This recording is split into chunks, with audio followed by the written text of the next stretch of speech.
Good day everyone, I'm Julie Orlanda and this is the Module 11, Gagne's Conditions of Learning. So first, who is Robert Gagne? Robert Gagne, he was an American educational psychologist. May tatlong principle. The first principle of Gagne is difference instruction is required for the different learning outcome. Gagne's theories assert that there are several different types of level of learning. Furthermore, the theories implies that each different type of learning call for different types of instruction. So, in 1985, Gagne begins to classify results into specific groups. He states that 5 learning outcomes fall into 3 particular domains. The first domain is the cognitive, affective, and the psychomotor domain. So, he outlined the 5 categories of learning, which are the follows. The first is the verbal information. So, the example of learning outcome of the verbal information is stating previously learned materials as facts, concept, principle, and procedures. Listening, the foreign learner-centered psychological principle, and the condition of learnings. First, draw attention to distinctive features by variations in print of speech. Second is present the information so that it can be moved into the chunks. So, the third condition of learning of verbal information is provide a meaningful context for effective encoding of information. And last, provide cues for effective recall and generation for information.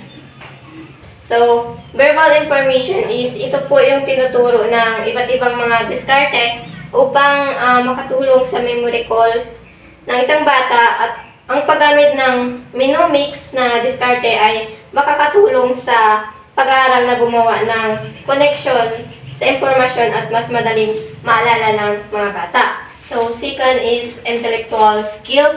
Intellectual skill is an example of learning outcome is the discrimination, concrete concept, defined concept, rules, and higher order rules.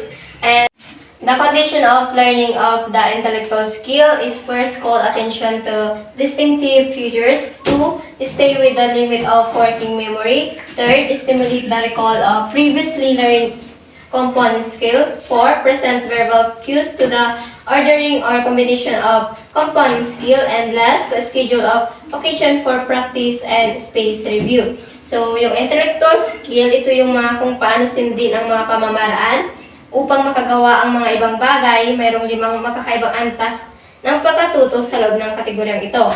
So, una is discrimination.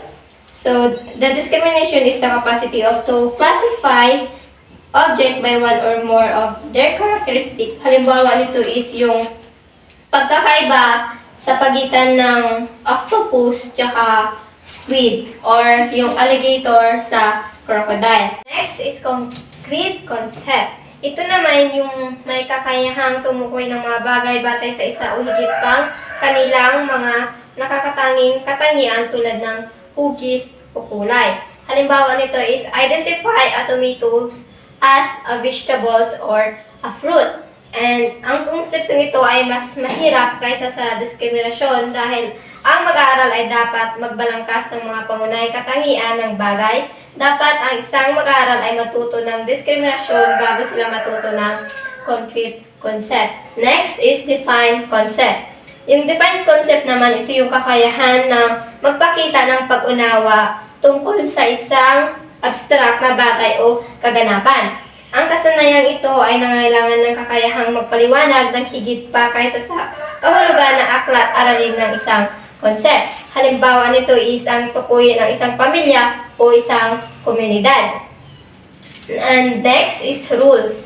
Ang rules is the capacity to make connection between concept and the object. So, ang kasanayang ito ay maaaring isagawa sa pamamagitan ng pagpapaalala sa bawat mag-aral ng mga konsepto na lumikha ng patutunan para sa bawat idea. Dapat gamitin ang tagapagturo ang lahat ng estratehiya upang malinaw na may bahagi ang bawat tuntunin sa mag-aaral. So, ang last is the higher order rules. Ito yung tinatawag nating problem solving. na ang kapasidad ng pagsamahin ang maraming mga patuntunan upang maghanap ng isang solusyon sa isang problema. The third category of learning is the cognitive strategies. The example of learning outcome is the employing personal ways to guide learning, thinking, acting, and feeling, constructing concept map of topics being studied.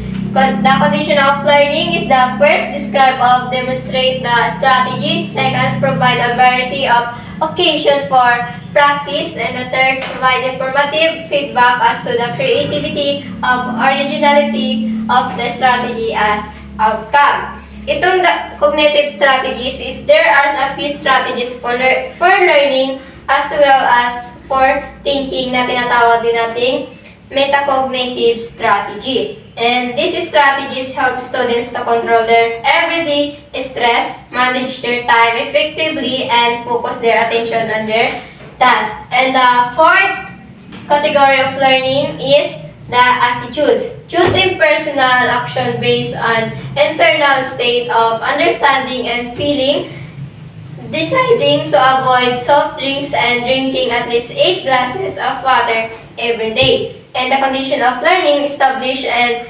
expectancy of success associated with the desired attitude. And the second is assure the students' identification with an admired human model. And the third, arrange for communication or demonstration of choice of personal action. And the last is give feedback for successful performance or allow observation of feedback in the human model.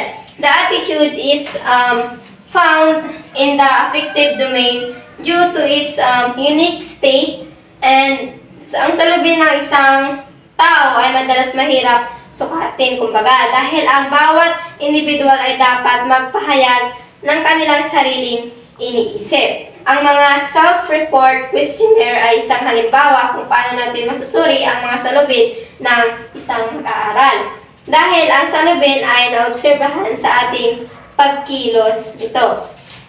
And the last is the motor skill. The example of learning outcome is the executing performance involving the use of muscles doing the step of Sinkil's dance.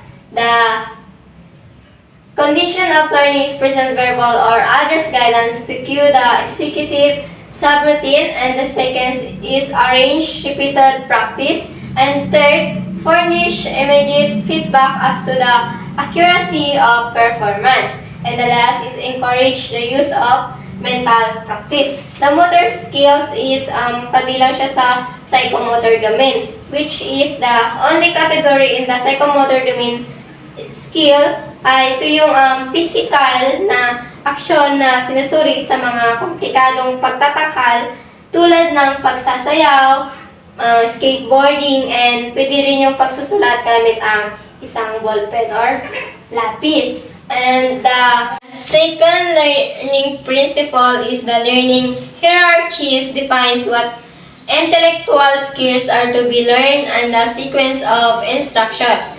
Gagne suggests that learning tasks for the intellectual skill can be organized in hierarchies according to complexity, stimulus, recognition, response to generation, procedure, following, use of terminologies, discrimination, concept, formation, rules, application, and the problem solving. Sinasabi dito sa pangalawang principle na sinasabi ni Gagne na ang mga gawain sa pag-aaral para sa kasanayang intelektual ay maaaring ayusin ng isang komplikado.